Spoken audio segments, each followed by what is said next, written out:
Sandy Greenslade. I am the chair of this committee, and this is the inaugural meeting of the Tongariro Representative Group in this triennium. We're going to open with the council karakia. I'm happy to say thank you very much. And enough people to welcome this. Tūrangi Māori Tūrangi-Tongariro Before we go into the business of the meeting, because this is an inaugural meeting, I'd first like to welcome His Worship the Mayor, who's joined us today, and I think John, and also the Deputy Mayor, who's also joined us today, Kevin Taylor. And I'm going to go around the table and I'm going to ask the members of the committee to introduce themselves, and if they want to, say that there's something about perhaps why they've joined the committee or what their hopes and aspirations. It's entirely up to you what you would like to say, but I will ask you some. And I think perhaps I'll start with His Worship the Mayor. Thank you. Thank you, Councillor Greenslade, for that glowing welcome. My name is John Funnell, I am the Mayor. I'm here to look and listen and contribute where I can. Thank you for the opportunity to send for us. Thank you, John. Not much I got put on this committee, but here I am. And I must apologise. The Deputy Mayor is a little well, and I need to get him home to his wife and put him to bed. To clarify that. Stop. Put it to bed. Would you like to, you don't have to stand up here. Oh, sweet. Sitting down. Cool. So, tēnā koutou katoa, ko li Vaughan toko ingoa, he manai ahau mo te East Ward, I mihi ana ki ngā mana whenua o Tinai, rohe mina tāna ta katoa kua hui mai I tāna rā. Welcome everyone, I'm Lee, so just recently got appointed as the East Ward. I live in Motuapa, have lived here since returning from America last year and love this area, work at Pillory Outdoors and hope to be, influence, support and resources down the side of the lake. Thank you. Margaret. Tēnā koutou katoa. Ko wā te Te Papamārearea ko border east te awa Lukutarama o ke Margaret Sager toko ingoa ke Pukawa o Hinorangi. Tēnā koutou katoa. I came from Scotland to New Zealand 20 years ago. I do have a London accent now, long story. And I live in Pukawa. This is my 7th year as chair of the Pukawa Property Owner Association. Before that I was on the committee for 4 years. So I've been involved with the area for quite a few years. Thanks, Graham. I'm going to ask Henley because he's actually supporting this committee, so I'll just ask him to introduce himself. Kia ora koutou, ko Peretani te whakapapa, e whanamai ahau, e whanamui, ko tūtai nui te whenua tipu, ko rangitike te kāinga, ke Taupo ahau i no mohana, ko Henry Tero tōku ingoa, he kai whakahaere mātua pu ngā tangata hapori ahau I te kaunihira arohi te Taupo. So I'm Henry Tero, my role is General Manager People and Community Partnerships at Taupō District Council, and delighted to be here supporting this group today and ongoing. So thanks for having me. Thank you very much, Henry. I'm Sandra Greenslade. I am the second term councillor for the Turangi ward. I am the only councillor in the Turangi ward, apart from Ngāhuia and, well, I suppose you count the Turangi ward, you're Turangi based, yes. And I am very passionate about what goes on in this ward, and I do work very hard with people every day, trying to make sure that we get the best that we can, and we are the best that we can in this district. And this, I see this committee as being one of the ways that we can actually do that. Thanks. Now, do you want to talk? Do you want me to introduce? Go for it. Sure. I'm Dana, so I'm a committee advisor on the governance team, so I'll be supporting the meetings, taking the minutes, and I'm the one that you'll get lots of emails from and send you the agendas and stuff. Thanks, Nate. Kia ora koutou, nō konei ai, whiri no ngā tūwhare toa, Turangi tuku a Karauia, me tahi atu wāhi o tūwhare toa. Other side of the whakapapa though, hail from Scotland. So, he hono ngā ki kura hoki. So, yeah, I actually grew up down Taupō Street, just across the road there. Lived there, our family home is still there, my brother's in it. But now I live on the other side of Turangi, around the corner on Ringakapu. So, span that side to that side, and Mangakino-Pouakani, which is straight in front of us over there, is one of my very, I would say, tinotanga, because that is one of our maunga for Karauia. So I'm very much in the space of the kaiao down there and leading one of the environmental aspects in the Takari Basin. So that's my day job, other than the councillor for Te Papamārearea, which covers the whole of the Taupō District. But I always definitely have one foot in Turangi, Tukanu, and this side of the lake. Kia ora koe te whānau, ko Cornelia Dempsey tōku ingoa, he uri ahau no Ngāti Parau, te whānau apanui me ngā tūpui hoki, engari I tipa ki au ki Turangi, kei reira tōku ngākau me oku mātou ingo mana. I whakapapa to the East Coast on my mum's side, ngā tūhui on my dad's side. However, I was also very blessed to have been raised here in Turangi, as were, I think, 4 generations before me. So very, very blessed to be here, still living here, raising my babies here, super passionate about everything Turangi and all our surrounding communities. I guess the reason why I put my name forward was, just would love to see as much as possible be put into our smaller communities. I know that can be a bit of a tricky challenge sometimes, and I guess particularly like all government changes that could become somewhat more challenging, so I'm definitely keen to lean into that space. Bit of background, I'm the chair of our voluntary chair of the Turangi Rangatahi Hub, have a massive passion for supporting young people as well. My partner and I coach and manage a lot of our sports teams down here. Was fortunate enough to spend time over the hill growing up, spending time in Korohia growing up, spending time all around the Motu growing up, under the tikanga of our hapu o Ngāti Tūwhare Toa. And spent a little time at council too as an officer, working in the community development, iwi partnerships, governance and co-governance space.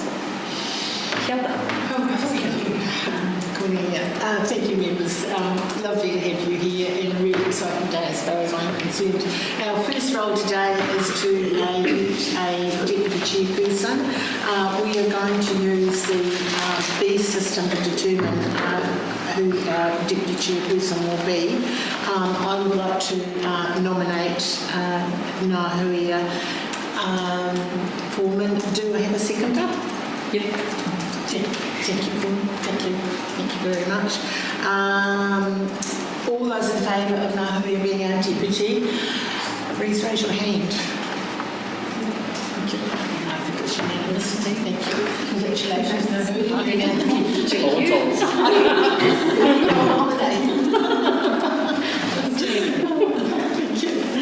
Right. Next item is 5.2 is our public forum.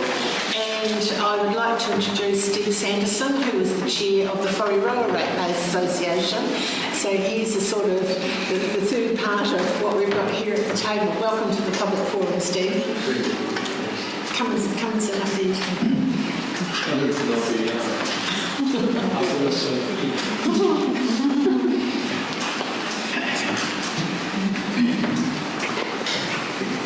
As Sandra has informed you that I am chair of the Whareroa Residents Association for 24 years. My passion is Whareroa. There are several issues out there that spring to mind that need to be dealt to or dealt with by the council, or not only council but regional council and and a few other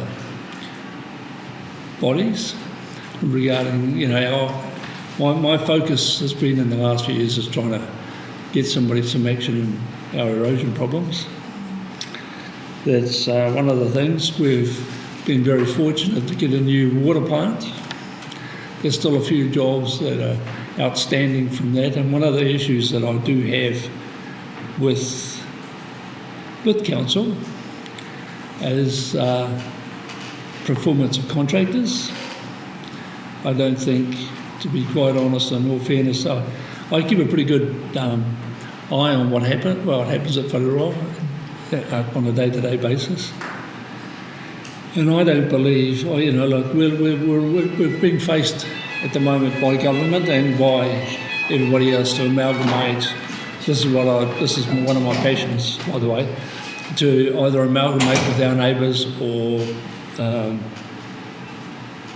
our neighbours amalgamate with us. One way or the other, this is going to be forced upon us by government. I don't honestly think that's a very good idea at all. It was tried back in the 1979s, and to be quite honest, I think all of the government departments and councils have actually grown exponentially since then. When they did it back then, they sacked all the staff. They offered redundancies to all staff. The good guys left. And as strange as it may seem, within 12 months, half of them were back as consultants and costing the government and the local bodies twice as much money as it would cost them when they were actually working for them. So they give away all their expertise and they employ it all back again at an exponential cost. And I think that's one of the failures of doing what they're looking at doing now. Bigger is not necessarily better. No. Small and efficient is far better, and that requires everybody, including councils and government, to actually look inwards, not outwards. I think there's a lot of room for improvement within the organisation. My background in some of this work, I worked for the government for the first 10 years of my work career. I ended up, I was a systems auditor for Lands and Survey Department. I looked after most of New Zealand for 3 years. Once I got through the system, I resigned from that. I had my own business and I've managed other businesses and owned several businesses since then. And I was a Taupō District Councillor for 12 years out of 15 years. And so I have a little bit of knowledge, not a lot, but I have a little bit of knowledge, and I actually use that knowledge as much as I can, and observing what goes on. And they're only observations, but I don't think you're getting value out of some of the contractors that are actually working for you. In fact, I can't prove it, but because I haven't got the facts, the figures in front of me, but just an observation of the way they actually conduct their business on a day-to-day basis. It cannot be economic. And who pays for it? They say the council pays for it, but the ratepayers are actually the ones that actually pay for it. The council's responsible for putting everything together, writing the right policies so that staff know what direction the council should take. But I do believe that the whole organisation, if they were looked at from the bottom up, we've got some very, very good staff. Okay, council has got some very good staff, and I think they also have a few lame ducks. And I'm not afraid to say that. I'm not going to name names, but I could almost name a few names. And I think that it's got to be looked at. I think if we approach the government with a really good plan on how we could actually make Taupō District Council far more efficient, more effective, they would have to look at seriously, because those coneheads down the other end who are making these decisions for you, they're not being made by you guys, they're being trying to be made for you. they're all so-called business people. Okay. You don't go wholesale destroying a business like a particular council or government department. They're a totally different beast to a private business. Your 5 minutes is up, Steve. Well, I'll ask. A finishing sentence from you.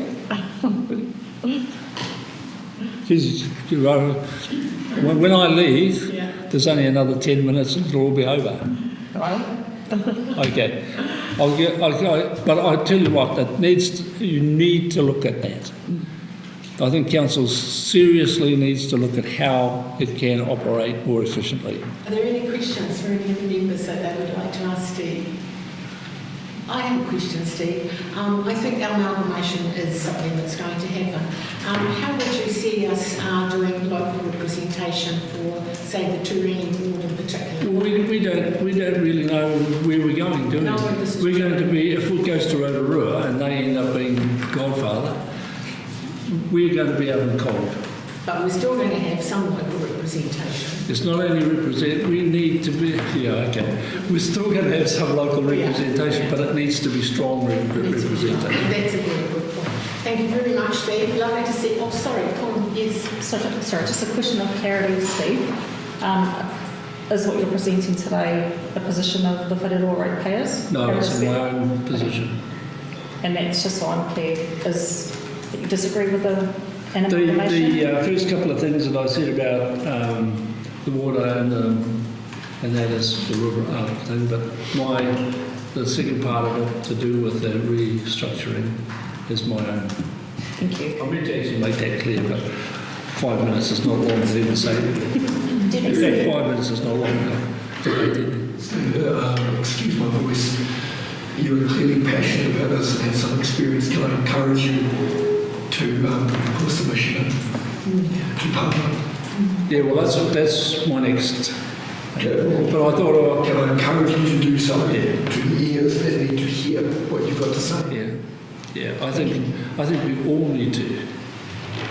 I think they're bent on breaking down. They think they're going to save rates and save people money. They're not. In fact, the costs are only going to go up exponentially. Put in a submission. I will do that. Thank you, Dave. There's no problem with that. Thank you very Okay, much. thank you. I would like to move that the Tongariro Representative Group receives comments from members of the public. Do I have a seconder? Thank you, Your Worship. Thank you very much, Steve. You're welcome to stay for the rest of the exciting meeting. I'll stay listening for a while. Thank you very much. Right.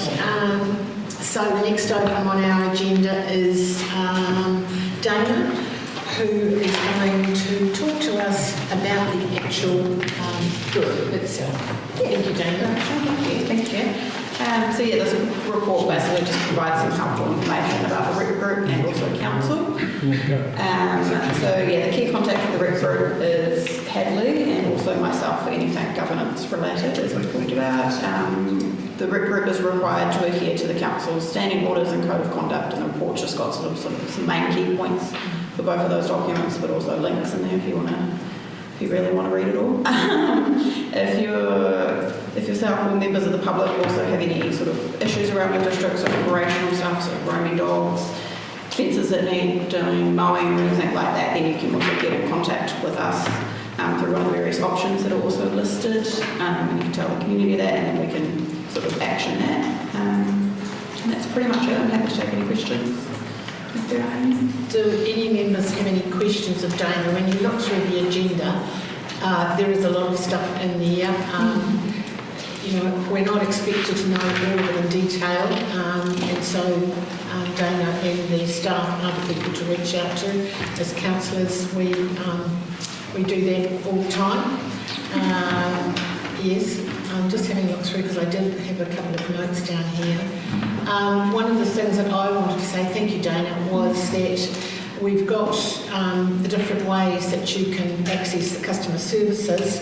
I'd very much like to encourage people to use the Antenno app.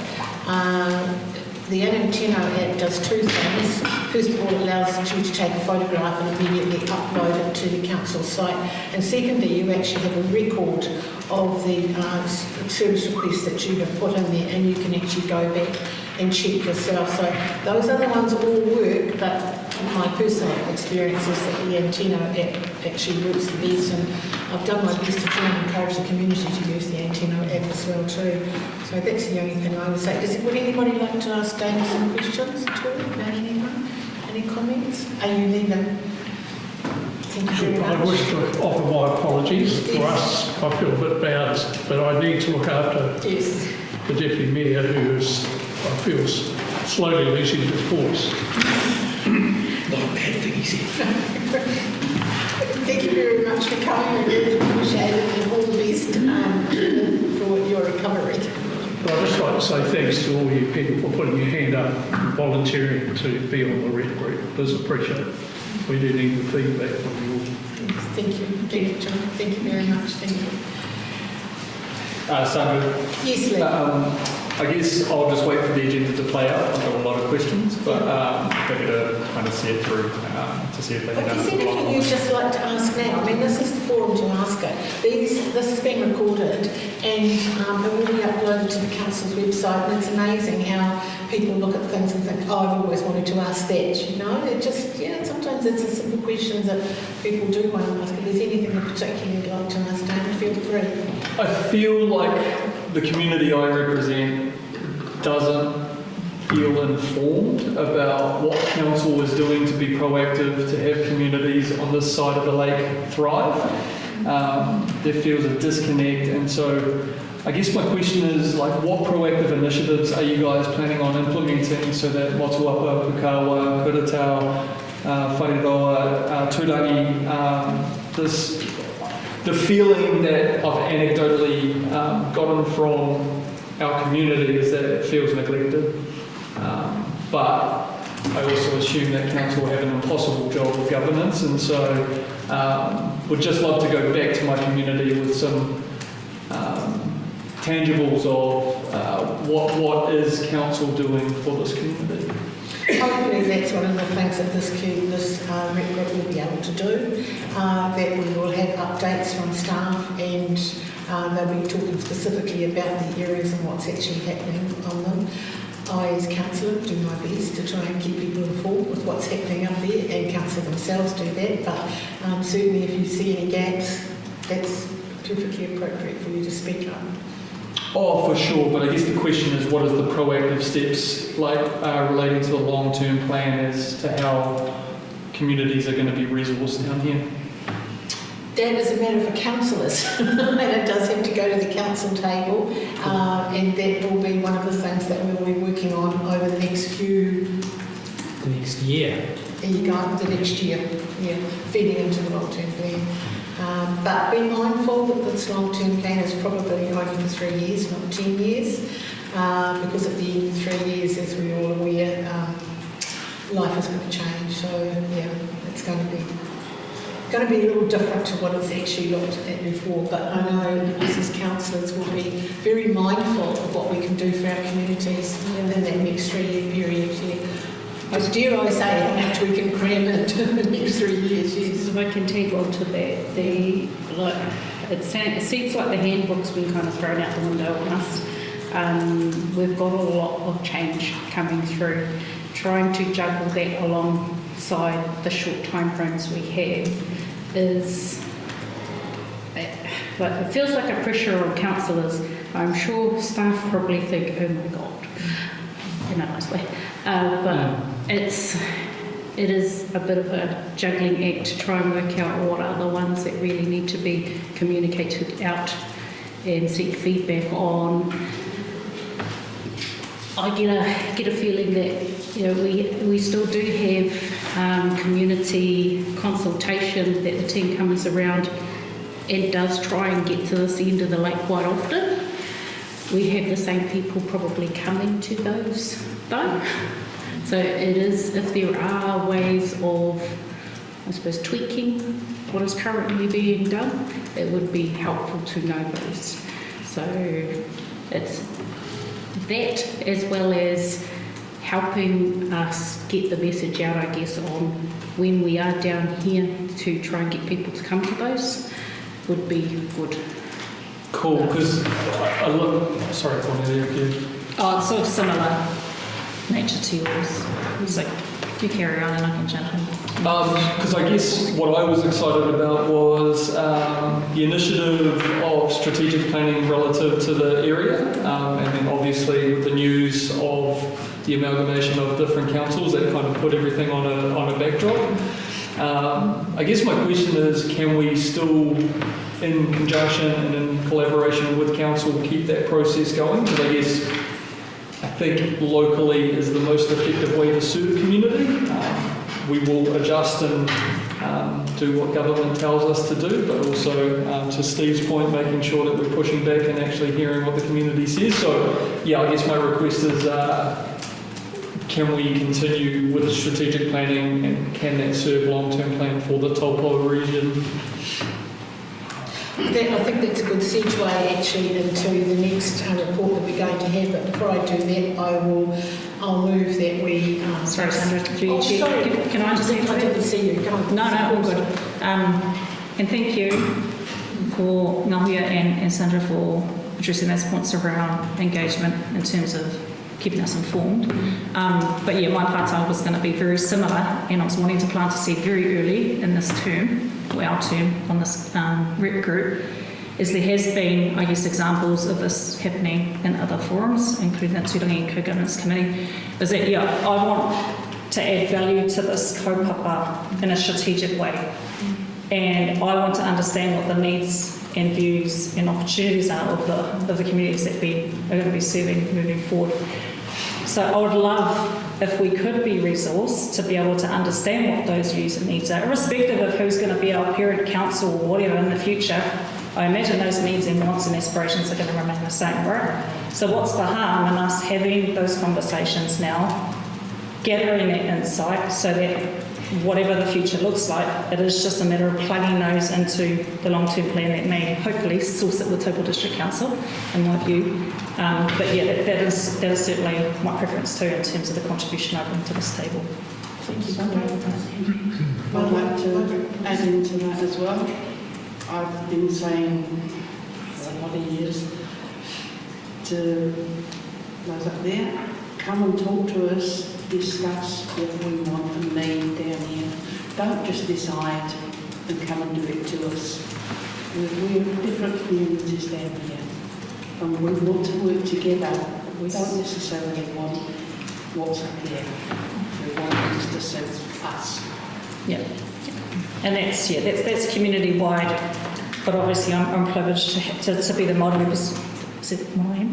representative on this committee. So keen to ensure that that engagement is extended to all our marae within this catchment as well, to ensure that their views are taken into consideration. One of the things that's just recently happened at council is that we have approved staff to go out and do a overreaching policy for all the reserves across the whole district. So we have individual ones right across the whole area, as you know, and we're going to do an overarching one. So that's a perfect place for you as local people to look at and start to feed into something like that in your actual roles. But I hear what you're saying, and I think there's a conversation to be had, which I will have. Yeah, and if I could be super clear, if we were able to be resourced to develop a strategic plan or an action plan that has some clear outcomes that we want to achieve in the next 3 to 5, 10 years, that is the request I would like to put on the table today, please. Thank you very much, Con. I'm going to move that we... Just ask a question. I guess through the chair, I'm just curious to understand that obviously you're representing different communities, and I was just messaging Tanya behind me. So some of the work that the community engagement development team has kicked off is around some community-led planning. Cool. And probably to your point around actually understanding the views and preferences of the community. Now it's not just, and I know you mentioned around what can council deliver, but actually there's a range of things that communities need that are not just council-based. But council has a role in terms of advocacy and a range of other things that we can do to support communities to get the things that they need. So But just, I guess, taking your point, Gordon, around maybe something collectively for this group to work on over the training, but I wonder too, there's an opportunity, maybe it's a workshop or something different in each of the communities. I know the team's only got limited capacity, and there's, I think, 18 distinct communities across the district. So we can't do all of them all at once, but I guess it's to your point around understanding those aspirations of the communities and then seeing where the opportunities are over a longer period of time. And so that's a good caveat. I guess we're on the precipice of extreme change, not just in terms of local or national government, but in technology.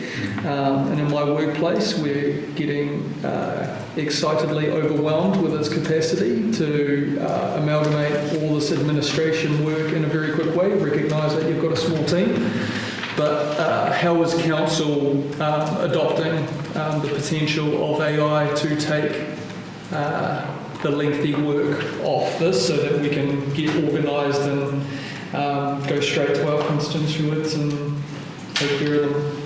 How are we using AI? Or just how we're using technology, like to better make things efficient, because it can basically create apps, it can create entire platforms for collecting and assessing data. Yeah, so I guess we're in the early stages of that in terms of AI integration. We use it in our day-to-day, and I know our teams are using it in terms of report writing or analysing minutes or a range of other things, but in terms of taking that next step, we're not there yet. A lot of what we do is bound in legislation and regulation, and so it's very prescriptive in terms of the steps we need to take. We also have to be extremely cautious around privacy. That's one of the other challenges at the moment for us when it comes to integrating technology, is ensuring that we've got all the privacy standards are being met and that we're taking care of all the data that we've got. So it's not a simple flip a switch, but it's certainly something that we're conscious of. I guess it also takes investment, and that's where we've got a finite resource and a whole lot of competing priorities as where councillors, as they develop the next long-term plan, prioritise that spend with all of those competing priorities that, like you say, in an ever-changing world too, is what's coming at us in terms of potential reform. So I guess the short answer is we're at the early stage of technology integration. There's a long way to go, and often for councils too, because we're working across so many different areas. I think we've got about 40 different business units delivering a wide range of things. It's not always easy to just roll out one platform that fits every single solution. So that also then adds cost as well. I guess it's a long way of saying, yeah, it's early days for us in terms of AI and technology. Thank you, Hadley. I just wanted to comment particularly about Ngāhui and Corn. I felt particularly sad in our last training and that we didn't really reach out to the maraes in our district at all. And I went to a couple of friends on maraes up Kai and Otakai, places like that, and it was like, well, you're the first councillor we've ever seen up here, which was a bit sad, you know, and so I sort of feel that, yes, these ones represent the east and the west, but you also represent a completely different part of our community as well, and it's a huge area. We go from Hātiapi all the way around to pretty much Waiala, so we've got a massive area. But I do, as I was saying before, I'm going to talk to staff because I do know that the community plans are going on in the background. I think you've been involved in it already, haven't you, Lee? It started but then stopped, and I guess that's what started this put it all around like, great, how do we keep the momentum so that our communities are part of it, and then how do we share together as a wider community, like Margaret, Stephen, Ellen, like we formed together because we just recognised there were trends across the southern region. Exactly. And I guess we recognise we need to be working with Māori together, and so how do we understand the full community and the needs, I guess, is the long-term goal from my standpoint. Nice. Sorry, just one final thing before we move, if I may. Will we be preparing, sorry if it's going to be covered in a later item, will we be preparing a rep group response to the reform survey? To the local government reform, or what are we calling it? This amalgamation thing? Yeah. No, I honestly wouldn't expect to be doing that. The reason I say that is because of the short time frame. this has got to be in on August the 9th. So this survey went out to the whole community yesterday, and it's one of the things I would encourage. I can talk to the camera. I would encourage everybody to go online and actually fill that in. It's gone out to the whole community everywhere. And what platforms? There's a thing over there. It closes on the 17th. But I was sort of intending to put some. In a week. 2 weeks. 2 weeks. Yeah. The time frame is impossible. It's impossible for council. It's completely impossible for us. But I do think that council are probably looking for individual responses from people. If you wanted to do something via your own ratepayer associations, but I think your time frame's too tight, other than just to let people know and get them to speak up and say yeah, just send out something to all on your emails, just let people know and put the link in. So we'll get the link and give it to you. We've got it. Yeah, the council have put out quite there's I think 2 pangi so far online. Yes. That have kind of given the information on something, wasn't it? what like a short brief of the survey itself and the general reform. But on the website there's actually everything in there, including the briefings, that if you want to dig a little deeper. So I would encourage anyone to actually go to the website, on the council website, and then go and say local reform. It's in there. All the information's been pulled together by the staff, and that's where you find the survey as well.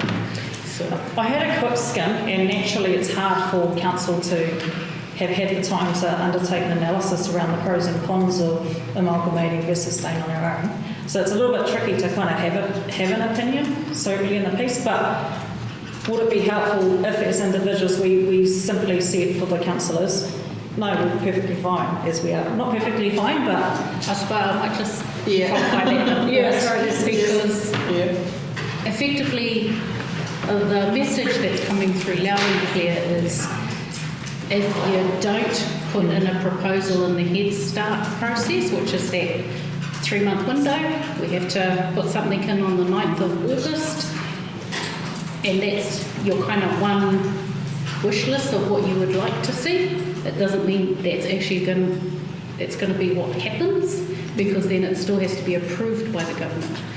You either get that process done, or you just sit back and wait for it to be done to you. There is no standalone option.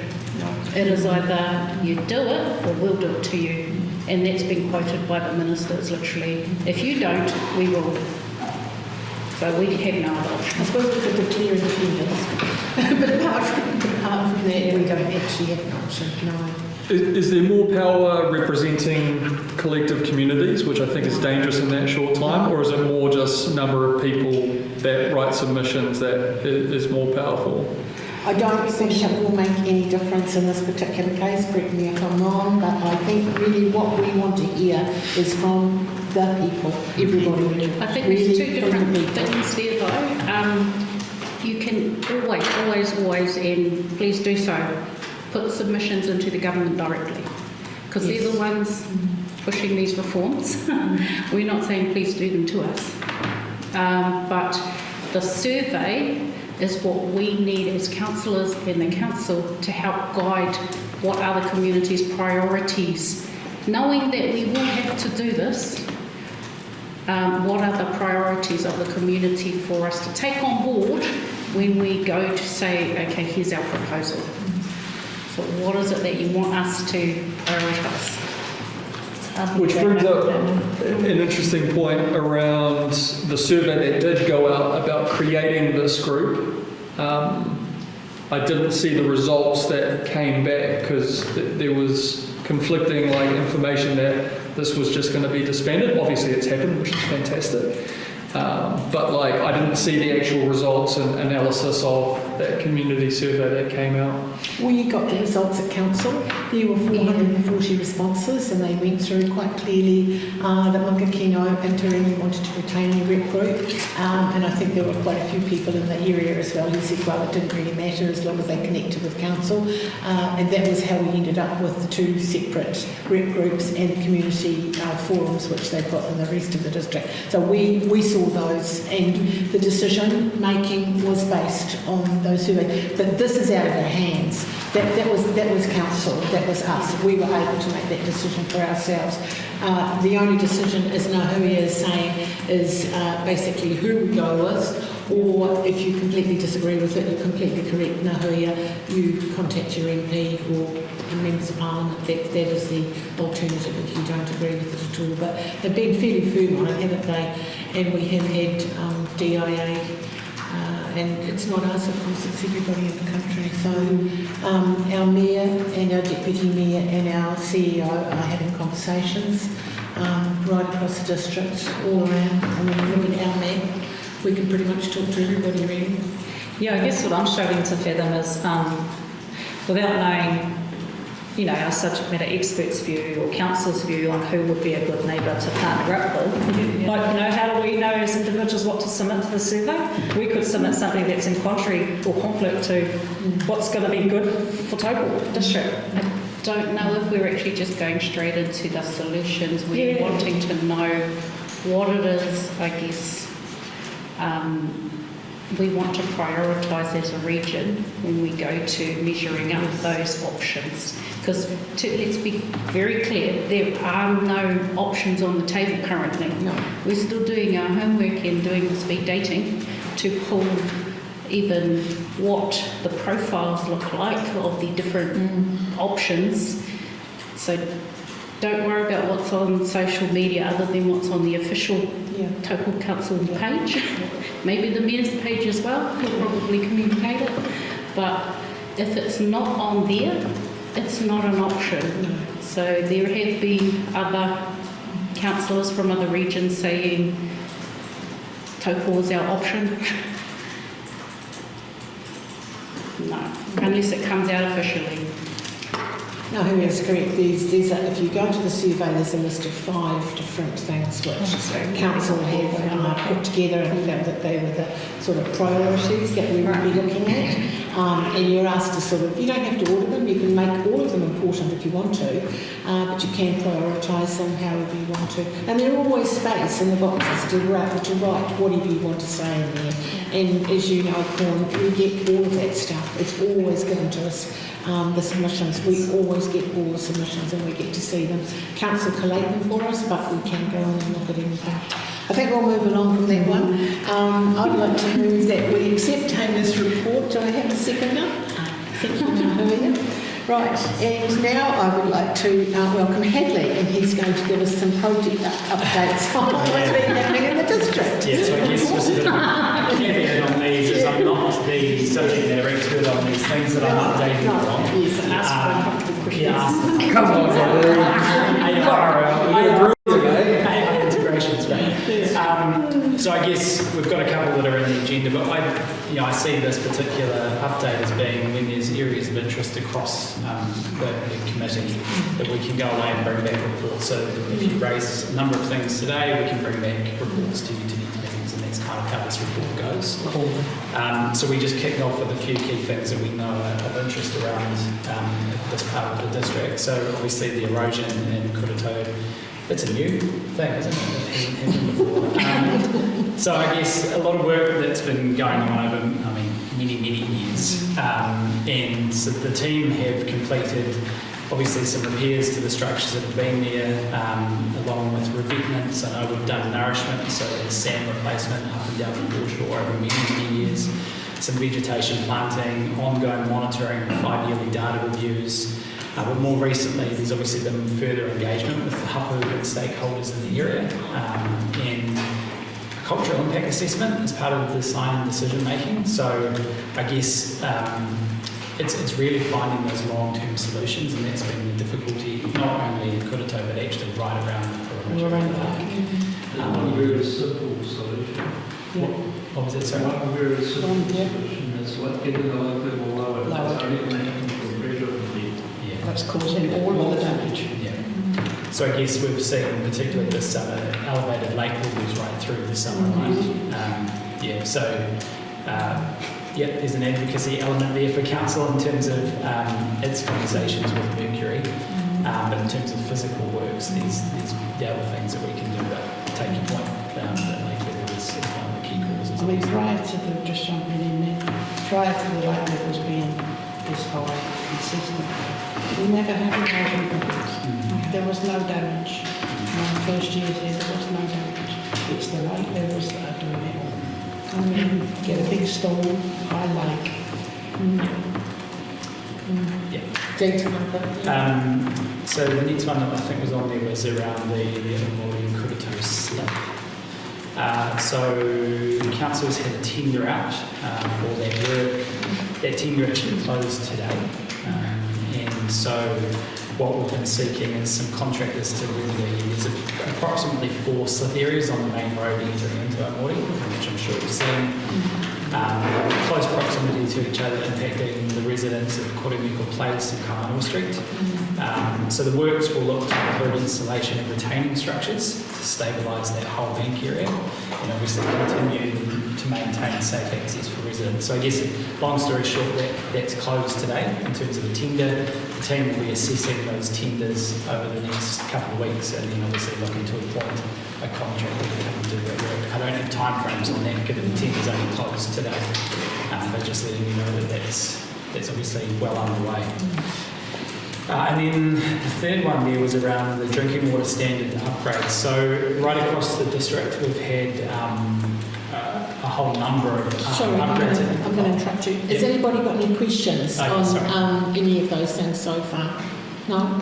Okay, right. Thank you. That's good. So yeah, the drinking water standard upgrades to a number of treatment plants around the district. I don't know who was at the Māori opening a few weeks ago, but it was a great occasion. I was there. It was a good day, and amazing for that community to have a plant of that nature there for them. And we've obviously opened Kinloch as well. So there's 4 plants that have been underway. Kinloch and Māori were the first 2 to open. We've got Motuapa, which the works are progressing well. The team are on track to start commissioning that work. That plant this month, so early this month. Again, it's a state-of-the-art membrane-style plant, and it has the capacity to treat over 1,200 cubic metres of water a peak, and budgeted just over $8 million for that plant in Motuapa. And then Just on the water plants, Yes. I'd just like to add my pleasure at the new water plant in Amore. I never used to drink water. I always bought tap water up in Tūrangi, or bought bottled water. I drink the tap. It's non-food related. it's amazing. I don't know what it is, but We're I not real estate research out here. Wow, that's great. it's pretty much Phenomenal facility. Phenomenal. Really cool to see. And I know the pressure of the national government and the drinking water standards is a hot topic, as it should be.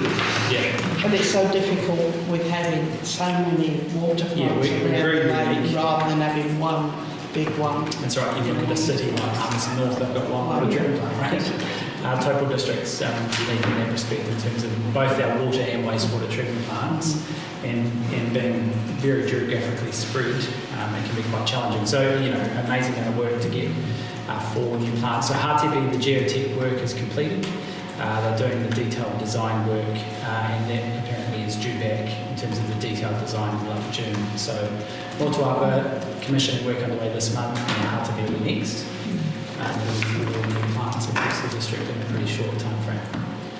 So those are the key things in there. I guess we were going to touch on the Head Start pathway, but I feel like we've covered that. We have.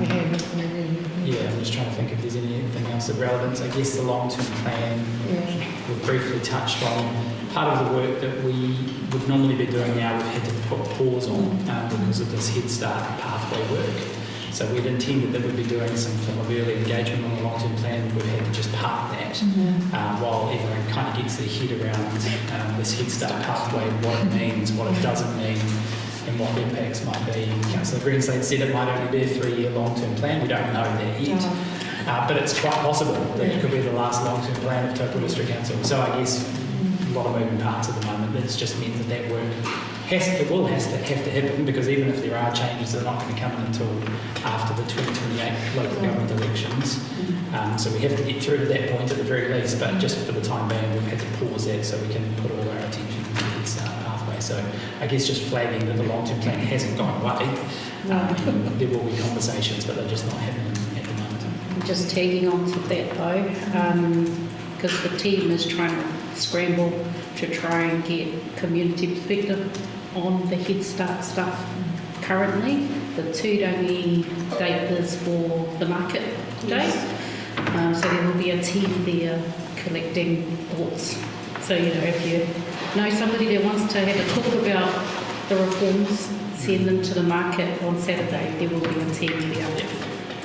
I won't be there, unfortunately. And I guess Managing talks. just to but I guess just to reinforce the point, I take your point on corn. Everyone's kind of the same. There's so many unknowns that councillors, staff, we don't have the answers to the question because it's happened so quickly. So I guess what we've focused on in terms of the survey, as Councillor Greenslade mentioned, is around the priorities, because that's the best we're going to be able to do in such a short window.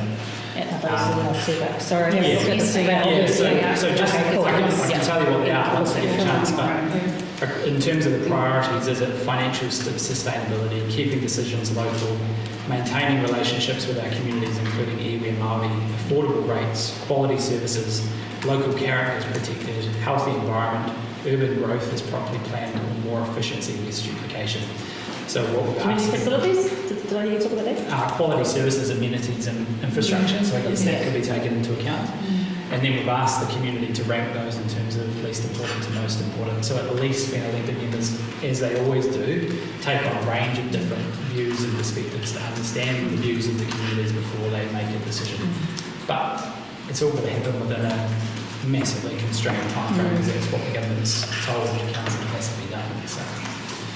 But I mean, from an advocacy perspective, we can still put a stake in the ground and say, the investment that council has put aside for our southern communities, we want that to stay there.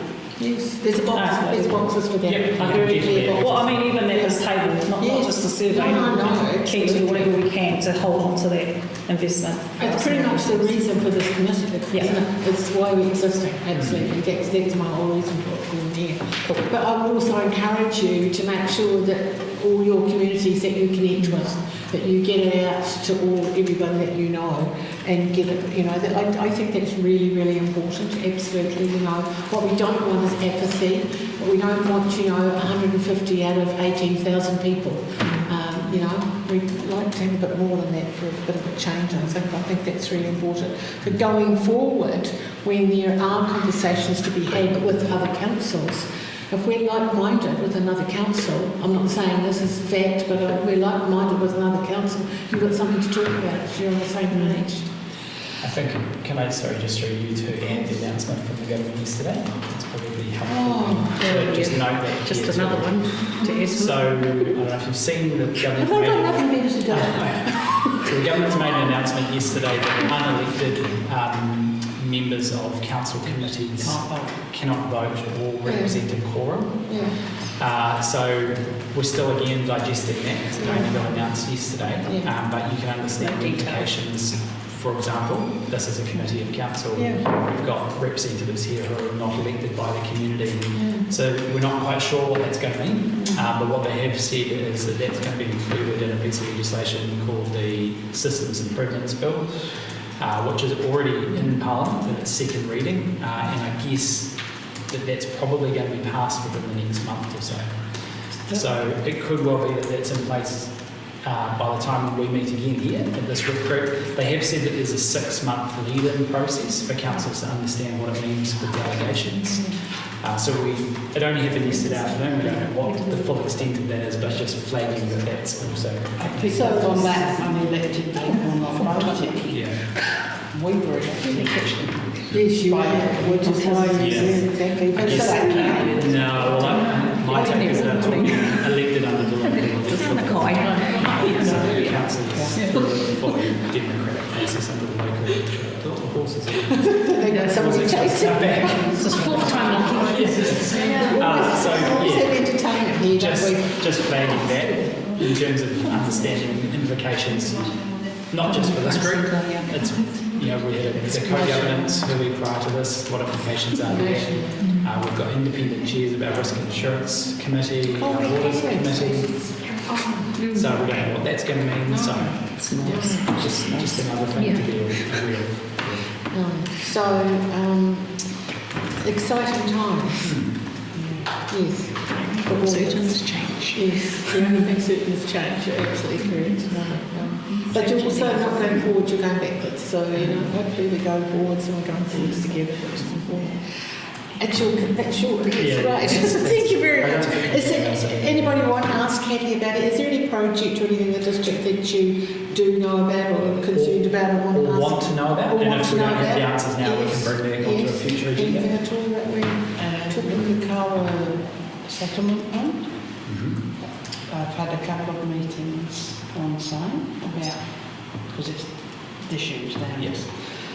The original plan was at such point as it's no longer needed, the land will be returned to as near as possible to its original estate. And I've met there with water staff and David Tucker from the Marae. And we all agree that the only way to do it is just to let it out and plant it and make it a nice meditative garden area. I haven't had anything back for at least a year. It is in the long-term plan. It's been approved. The budget's been approved for it. It will be on the work schedule somewhere on the agenda. I know there was a budget. That's why we it's came out been to talk approved. about it. It's ready to go, but it'll be on a work I've lost schedule. it. No, Henry can follow We can up follow for you, it. Margaret. Yeah, no problem. Who from council, who did you meet? Is it Greg? Is it? No, nothing to do with Greg, it was water. Oh, water stems. Okay. Wasn't Chris Haskell? No. No. This would have been. But the That's names okay. here. We'll find Doesn't it. matter. Yeah, okay. Thank you. I've got a couple to add, please, if I may. Turangi Rec Centre and Turangi Wastewater Treatment Plant. I don't know that they're within the remit of this committee call. The only thing I would say about that, does that come under Turangi, talk on the co-governance committee? I just know there are some other Turangi projects on the next item for updates. Yeah, you know what I'm saying. Yeah. Not really, sorry, with all due respect. With the Turangi Rec Centre, my understanding is that that's potentially going to benefit a whole raft of people, particularly our Aotearoa communities as well. So yeah, it'd be good to get some updates on that one. Perhaps the Turangi Wastewater Treatment Plant conversations outside our scope, but I just brought that up in the context of these other Turangi projects listed on the next page. Okay, thank you very much. I'm on the Water Services Committee, and I would imagine there will be updates coming through that committee. If there's anything to report back to you, I'm happy to do it, or I'm happy to let staff know about that in the too. Yes, so as Councillor Lee said, we had an update to the co-governance committee on the Turangi Recreation Activities Centre, I think maybe a meeting or two ago. And there's a further update coming. I guess just taking the view of this committee, whether you want updates to come to this committee too. And then in terms of the Turangi Wastewater Treatment Plant, I'm just trying to think, we had a council workshop on that. We did. I don't know if it was recorded. But we are in the process of getting the consents at present, isn't am I correct So on we can that? get it up again. I guess we can add that to the projects list for updates. If that's what you'd like us to do, we can add those two items to the rolling updates to this committee. Thank you. Yeah. So we meet every 2 months, is that right? Yeah. So can I just ask a question around the trip? We've got some dates here. I saw them somewhere in Dana's report. Next one is the 5th of August. 3rd of June, 5th of August, 7th of October and 2nd of December are the dates here. So the next meeting, 5th of August. Cool. Can I ask, what is the process around that Turangi Rec Centre? Is there a working group at the moment that we could perhaps feed into? I obviously can't tell you. No working group. No. Certainly not a council working group. It's been considered as part of the long-term plan process. It's in there though, like it's already in the long-term plan. Well, in the current long-term plan, but obviously as part of the development of the next long-term plan, it's part of that. So councillors have been, before we got a head start, had worked through a number of workshops right across the whole spectrum of council functions. And then we were going to look at community facilities more broadly, but then we were going to have a separate kind of a significant projects workshop, which would have the park while we do this head start. But there's no councillor working with as such, just to track. So from memory, that workshop that we were supposed to have the significant projects track was one of them, but that has been pushed off for the start process. Just put on hold. Yeah. The conversation put on hold. Yeah, that was It's part of the whole It's been put on hold. So even as councillors, we haven't had an update on the project. Just want to note, I'm very conscious that that project in particular has been on a number of different significant project conversations and has been pushed down the track numerous times. Just wanting the plant to see there that, on behalf of our young people here in Turangi and our surrounding communities, that is something that they were quite vocal about in their long-term plan submission to council. This was before your time. Yeah. And I just want to be there for them to ensure that remains a priority and that there are mechanisms for them to participate. Can I check the process? So I'm going to check. Because it is something that falls under the COGOV remit, what is the process to get an update to this group on things that sit in those Good question. plans? Because is it... Yeah, well, I guess we don't want to necessarily duplicate things, and I guess the remit of this group is outside of that area. But it's not to say we can't bring updates to the committee if there's an interest in items. I think that's okay. Like we have Rangatahi that don't live in Turangi, they're just on the outskirts that will benefit from that. I guess at the discretion of the committee is to who would like to receive their sense. So it would be okay to ask for an update at the next meeting specifically on I'm wondering, topics. Nahui, you and I are both on the co-governance committee, and those co-governance meetings are before this. That's the way they've been structured for ease for everybody. I'm wondering if we bring updates ourselves, or because we're in that meeting in the morning. And that's why I was asking, because I'm not sure what the protocol is to do that. And to be fair, I'm probably not the person to be able to answer the questions. It would probably be Nick. That's all good. I guess Karen, what we could do is Karen could include the co-governance agenda when we distribute this committee's agenda, which obviously is every month. And there will be updates on particular track that go. I think it's the next co-governance meeting. There's going to be an update to that. So it could be that you have an opportunity to see the update on that agenda, or we can bring something or replicate whatever's on that agenda in this agenda. Yeah, so those would be updates. So in terms of process, we would come in. I just want to be super clear that my position is to support the direction of the co-governance committee and Ngāti Turangi Tupua. But if say our rangatahi wanted to have some involvement in whatever the direction's going to look like and take, would come through our co-governance committee members. Definitely. That's definitely where the remit actually is. Rather than duplicating it. I think we don't, I don't know that I want to be duplicating things, but having free flow of information is incredibly important, absolutely. And Karen's happy to include you on the distribution of the co-governance agenda, so each month you do that. Thank you. I've got a couple more things. Go ahead. Yes, that's why you're here. One point that's been mentioned to me by Alan from Māori is the car park at the playground. There's something ongoing in there, something. I've heard strong voices for Taupō that and not Taupō that. I don't know where it sits, but we wanted it raised. My understanding was it was approved, and then I think there was some discussion about it was, and Mari, I'm happy for you to talk about that if you'd like, because Mari was involved in it when she was on this committee originally. Do you want to come and have a quick talk to us about it? Originally it was input that they would build a fence along in front of the playground and do some parking spaces and tidy it all up because it's just a mess at the moment. And then the waterworks started, and so rightly so, they said we don't want to start working here when we've got all the work going on with the waterworks. We will do it once the waterworks have been completed. And my understanding is that now that the waterworks have been completed, this job is starting fairly soon. That was an impression I got. I don't know, Hattie, you might know more. My understanding that no, it was in the non-content Yes. and it wasn't free. So is Alan wanted to know whether it's going ahead or not? Yes. Okay, we can find that out easy enough and I can just let you know. But I know it was in the long-term plan and I know it was approved. Yeah, I talked to work about it. Yeah. Thanks, Nigel. Thank you very much.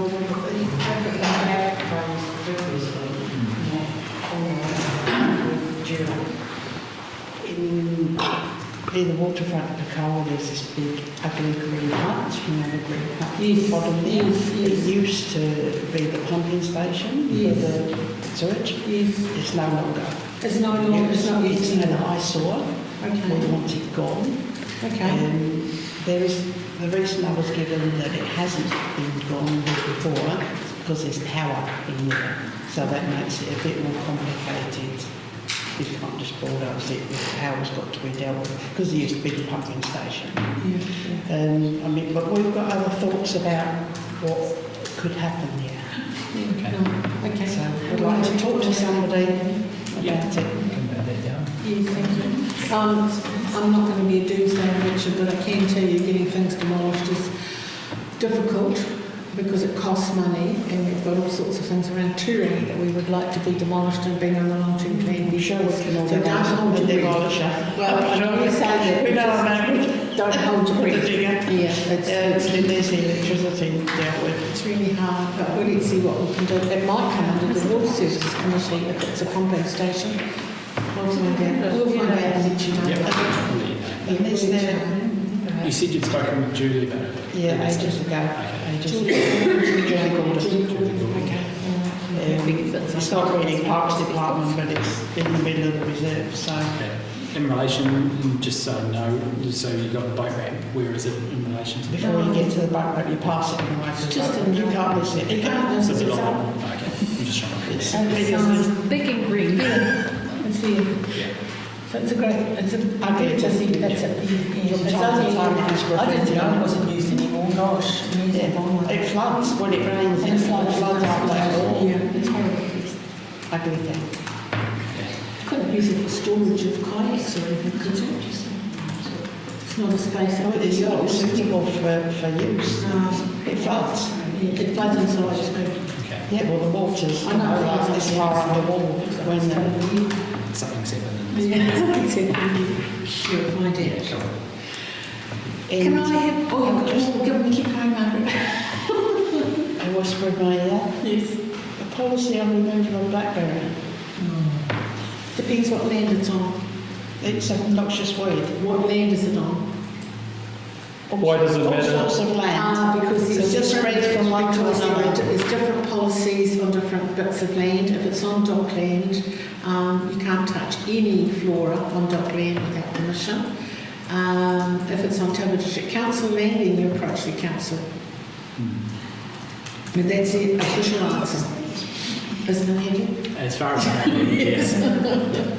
But I would strongly Blackberry. discourage anyone from touching anything on somebody else's land, and that is dock and Taupō District Council land. As That we is know, because they're the someone threat to else's Taupō land. Yeah. But certainly if it's council land, approach council.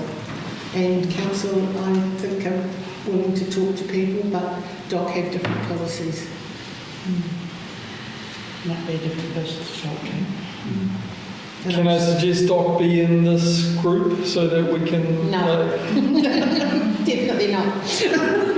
Well, it's just an invasive species that is not good for the environment, how there's different policies. Would you like them to come and talk to us one day? About blackberry. Well, I just don't think that, like in my dealings with Doc, because I deal with them regularly, like they're very collaborative in the process of removing such pests. So, Do you have a good contact at DOC? Tongariro, I do. Turangi's got the office here though, and they're awesome. We So, have contact. We have I'll talk to contact staff comes about to- it and see what sort of situation we can talk about that perhaps the group would like to hear from people at DOC about their policies and how to go about things, which would be I suppose when it comes to blackberry though, yeah. having been on the practical side of, that's one of the things that we're dealing with at Tukanu, that the hapu is actually dealing with. Yeah. Unless you've got the money to maintain it and the consistency to stay on top of it, it's just going to keep coming back. It's actually a really expensive weed to get rid of, and you have to be consistent. We know DOC has probably got less funding than the council do, I would say. I guess to Margaret's point, like I've known of community groups doing the working bees. The alternative is that it keeps spreading, and so it'd just be interesting to hear council and DOC as shareholders in this area. If there is a difference of opinion, great, we're all ears. But I guess if community are willing to remove it for no cost. We have someone that actively removes it in the Pukaro area on whatever land it's on. Definitely is an agreement with DOC to do it. But they have a good relationship which they have formed and they've maintained and they really work together. It's not just a case of rocking on a honking with a blackberry, it's a whole relationship. The DOC there. do come to our wildlife meetings. Yeah, exactly. So, I personally don't mind having, like, advocating for you in that space if you need to, because we do have conversations as a hapu. When we're doing our environmental stuff, they're normally very open. If the community are the ones that are wanting to maintain it and do the work, they're often very open to letting you go ahead and do it. So if you do want to do that, I can help you there. Speaking for Margaret and feel free, like I guess she had a very adverse reaction from council that was very aggressive. but we've moved on from there. But it's still important that the president has said that that's not acceptable, right? Like But we have moved on from there. We have rebuilt our relationship and we are on a different page now, I believe. And going forward, we would like to build those relationships. I actually think, well, no, that's the way to go. If you've already got a good relationship with people, that's absolutely how it ought to be. If it's on council, then it might be a different conversation, but I can still help you there if you do want. That's I guess that's not our impression, is that it has moved on. So, yeah. Well, we can always have a chat to them and see if they'd like to come and talk to us. I mean, we are a committee for this area. I don't think there's anything wrong with that. They might not want to come to talk to us, but we could always invite them. I mean, Parks and Rec down here would be fantastic for the community to have that shared dialogue around what's good, what's not, what's the process, so we don't. Totally agree with you. Couldn't agree with you more. Right, I'd like a mover, please, that the motion is that the Tongariro Representative Group receives the progress updates on projects. Do I have a mover? Thank you, Margaret. Seconder, Sylvia. All those in favour, please say aye. Against, carried. Me too. And the Tongariro Community Engagement and Hot Topics, is Mars still here? Hello, Steve. You're welcome to sit at the table. Come be my mate. I want to be recorded.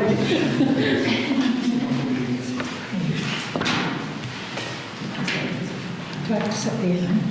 Can I sit here? You can sit next to Yeah. sit next to Margaret. Yeah, and then we Come be my mate. Yeah. Mind your mates. Good afternoon, Mark. Lovely to see you. And I'll introduce you to the committee. You are the community engagement person who won an award from Taupō District Council for being the best community engagement person in the whole world. No, Thank but you. definitely in Taupo. Thank you.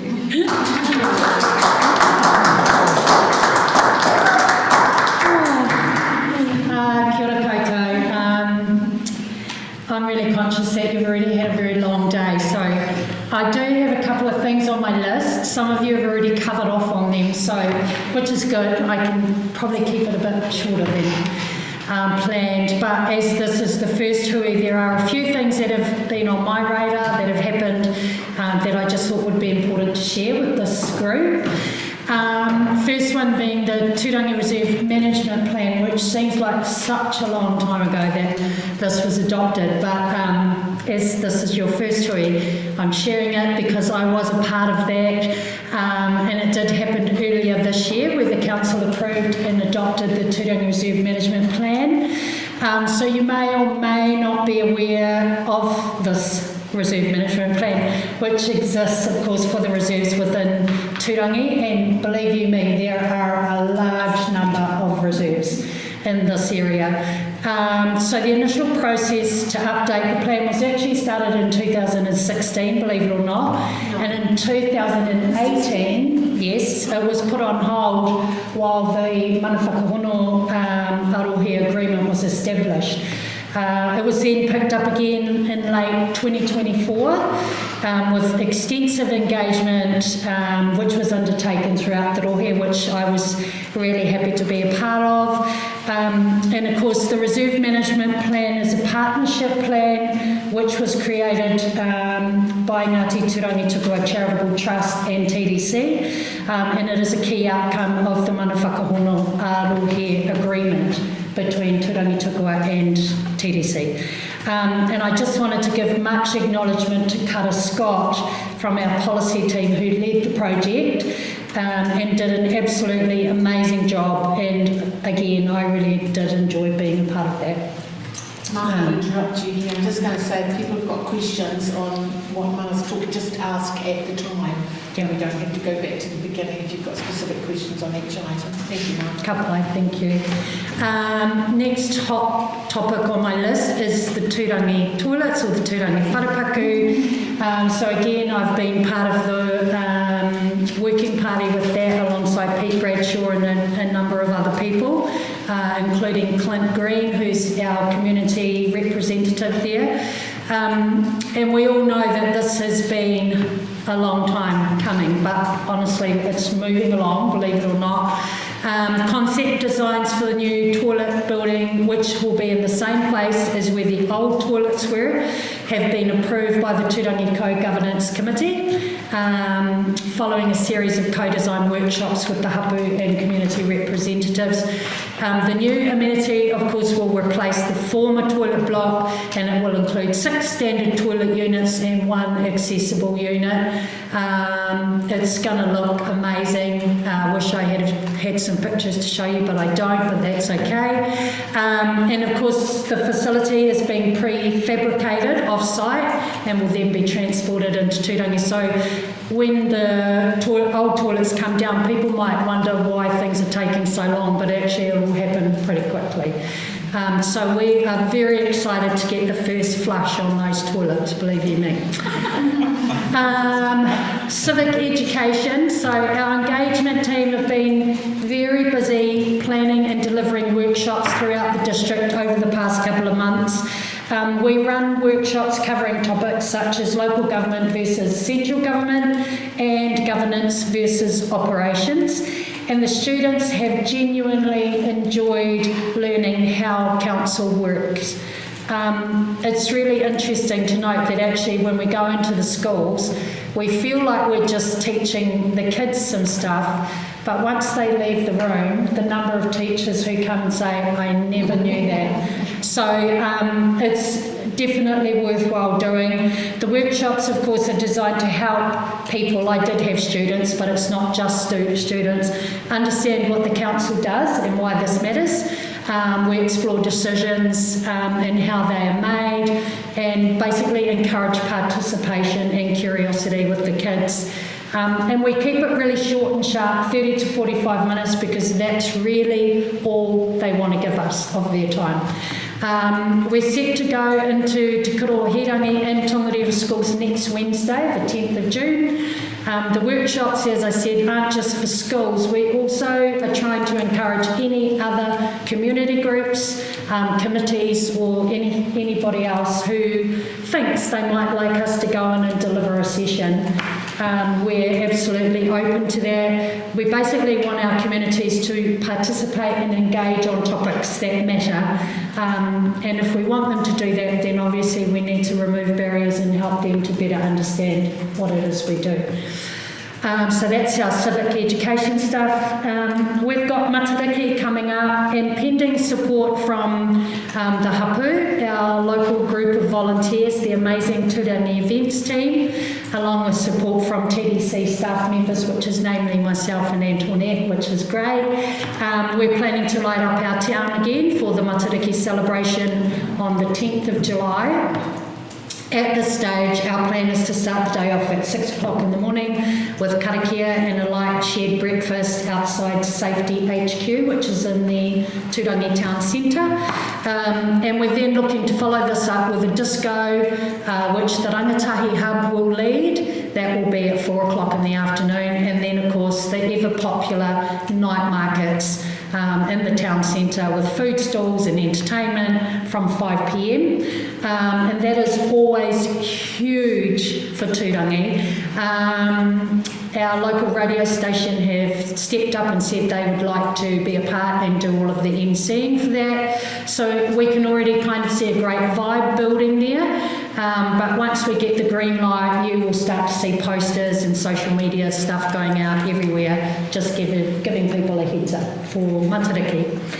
Kind of following on from there, we now have some amazing Matariki flags, which we haven't had before, and to be able to put those up, we now also have a flag track system.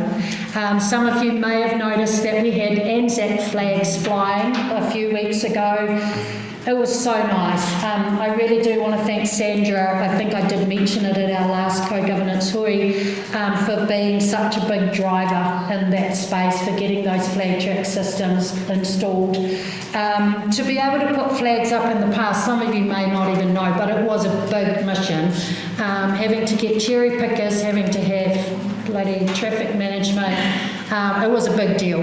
So now, actually, with a simple high-vis vest, myself and one other can go out and raise these flags. It's a great feeling and it's really cool for our town. So thank you, Sandra.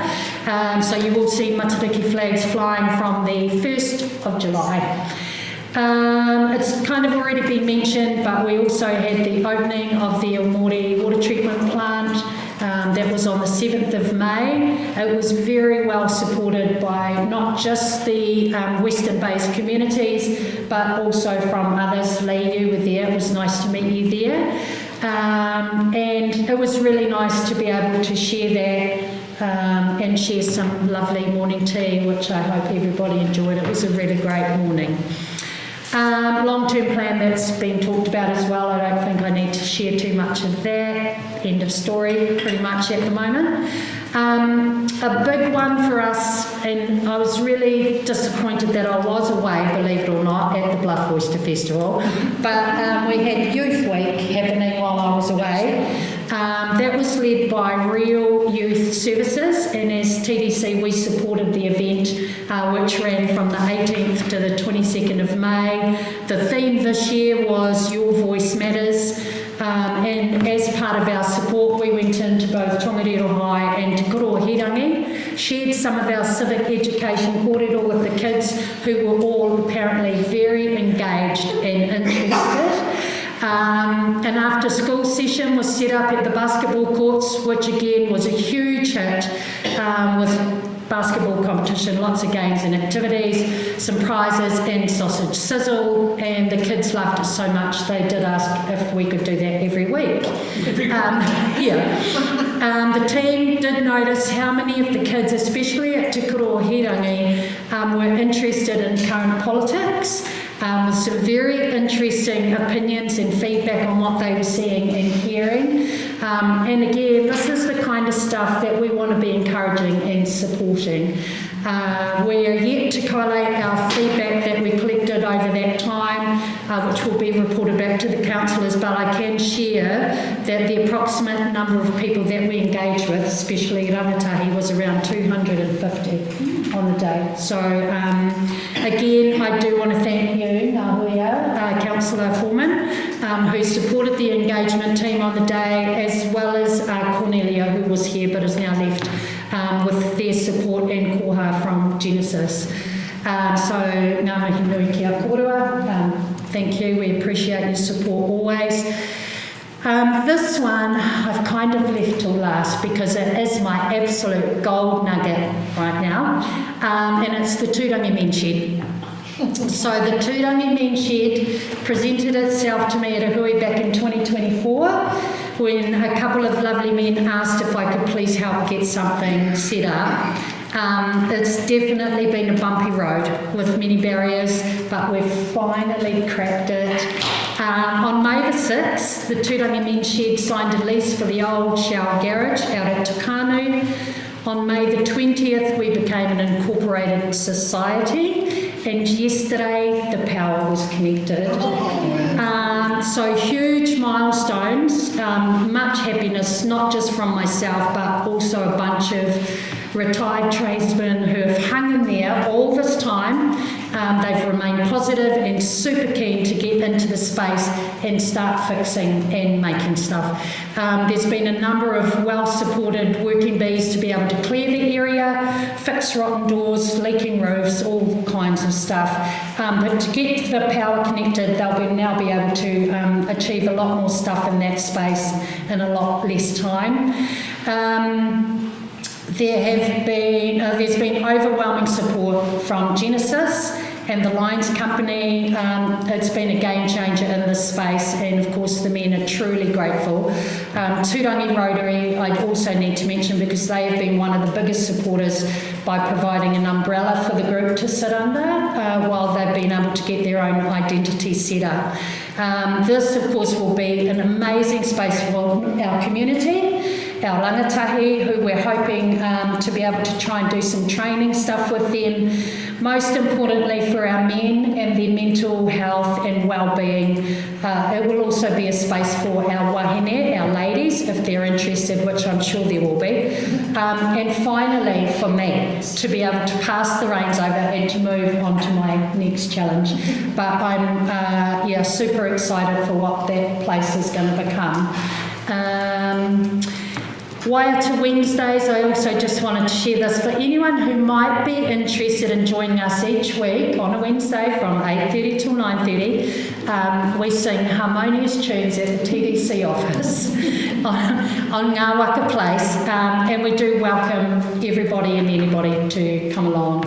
And before I got up to speak, I just got a quick email saying that we now have an online survey which is live for the local government reform. This of course gives our communities the opportunity to have their say on how TDC should respond to the local government reform. The survey closes on the 17th of June at 11:30, and the likes of Steve and everyone, all my key people around the area, I'll share that to you as well. And you can share that out to your community. But myself and one other from my engagement team will be at the Turangi market, I think we shared earlier this Saturday, from 9 till 12, so we hope we can have some good korero with people. But otherwise, that is my report. David Men Shed, I'm assuming there's over to men from everywhere? Oh, yes. 100%. So now that has all happened, we'll start sharing some stuff out on social media, inviting people to come and join the Men's Shed, become a member, bring your skills. Do you know, some people just want to go to be able to drink tea and talk, not even make stuff, and that's absolutely what that place will be as well. So it's really exciting. Youth Week, is that an annual event? Correct. Cool. Yeah. When are those dates set? So this year it was probably around April, March. I think it was around March. It's such a good framework now that it's it doesn't need a lot of time for things to kick into action, and TDC have supported that for a number of years now, and they have a number of entities who play a part in that. It's very well supported. Actually, I'm thinking, Lee, just to repeat that question, might be a good idea for Mara just to include in your update things that are coming up. Yep. That we can Absolutely. link into as well. That would be helpful and useful. Yep. Yeah. Well, you've been incredibly busy. Did the Grants Committee give you some money for the mention? Yes, we did. sorry, TDC. TDC. For a minute. Yes, community grants. We're also very supportive of the mention. Yeah, they've been very lucky. It's great. Very busy. Thank you so much. Thank you. Really amazing. Thank you. A great group. That's terrific.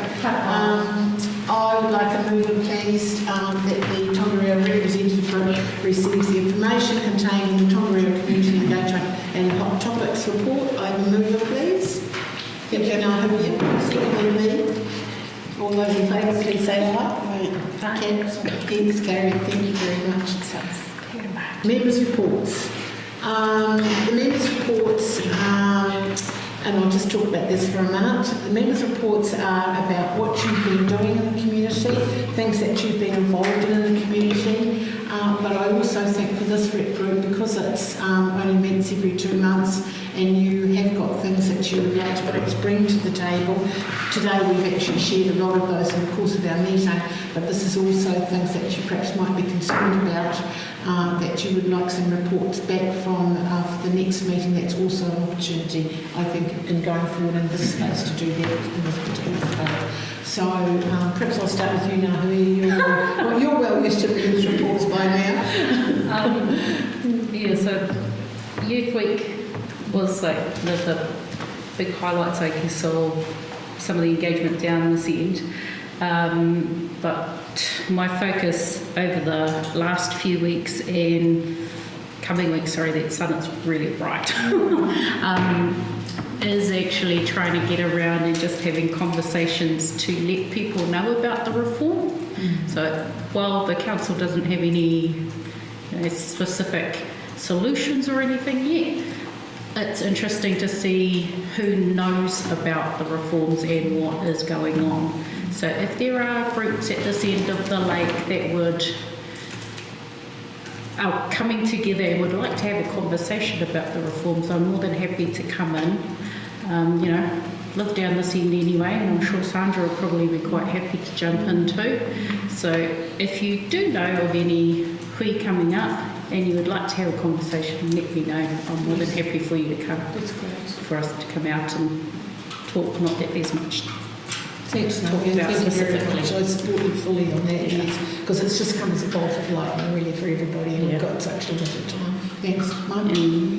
I think I've already... You said mine. Yeah, okay. All right, thanks very much. Lee, have you got anything you'd like to...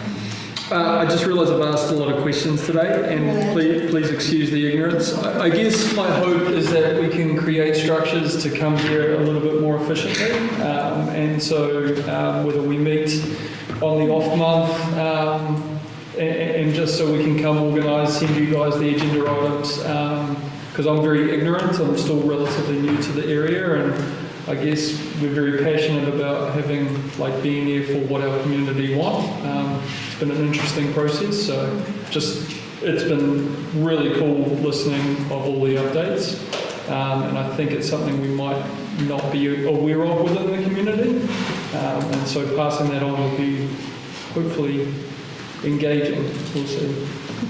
So. Absolutely agree with you, yeah, absolutely. Well, I'd like to thank you all for coming on, and for the members of the public and certainly the staff that have been supported by us today. I think I'm a school teacher, 10 out of 10. It was a great meeting, and everybody did exceptionally well. And it was lovely to have the Mayor, the Deputy Mayor, and it was great to have Corn here as well too.